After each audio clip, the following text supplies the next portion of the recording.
building a charity, especially one with a great big capital asset, it takes quite a bit of thinking about. For example, I didn't actually give the building to the Priors Court Foundation for several years, because what you don't want is if the charity fails, and most new projects after all do fail, if a charity fails, you don't want a capital asset sitting in a defunct charity. So it was given on a 999-year lease. No, it wasn't as long as that, I don't know, 25-year lease or something, to get things going. And the original, it was a two-tier thing that I set up. A corporate board, the board of trustees, which had people like the erstwhile chief executive of a large autism charity, so he knew something about autism, a medically oriented specialist in child protection, because these are very vulnerable children. Obviously, child protection is pretty, pretty important.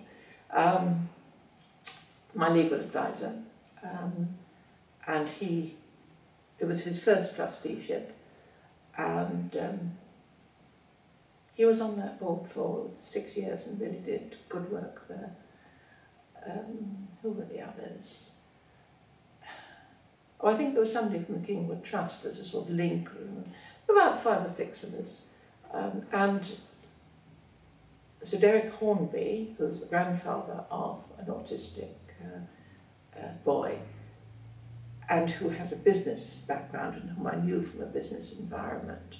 And he was on the Board of Trustees and then chaired a Board of Governors. So he deputised for me on the trustee board, and I deputised for him on the chairing the governors, who were much more involved in the day-to-day operations of the school. There's a lot to the school. I had no idea of the sort of regulations involved, of the distinction between residential and educational, of the demand on storage space, on the amount of time spent on planning, measuring, selecting, monitoring, so that each teaching period and a class in a school like Priors Court is only 7 pupils.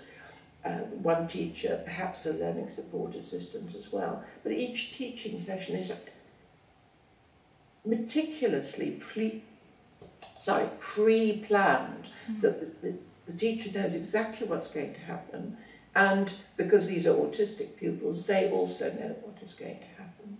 So that was a sort of tremendous managerial and quite detailed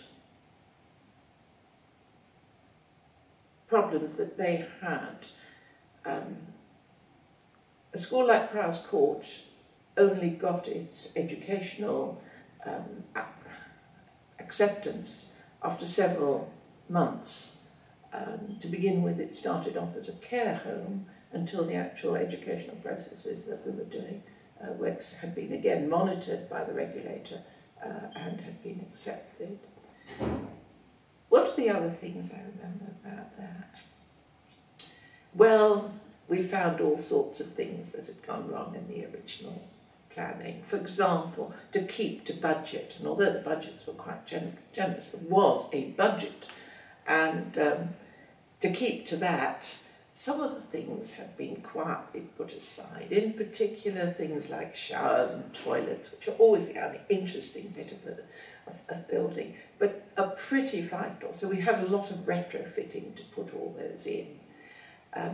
We then found that some of the plumbing didn't work, and Robert Hubbard, the principal, and I always sort of joke about plumbing, because so much of the school is plumbing. Every location has to have its own toilets, male, female, and of course for the staff, because adults don't use the same toilets as the pupils, and you're sort of thinking, for heck's sake, why not?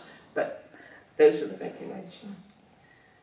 We had a lot of fun, a very good team there, many of whom I'm still in contact with. I used consultants.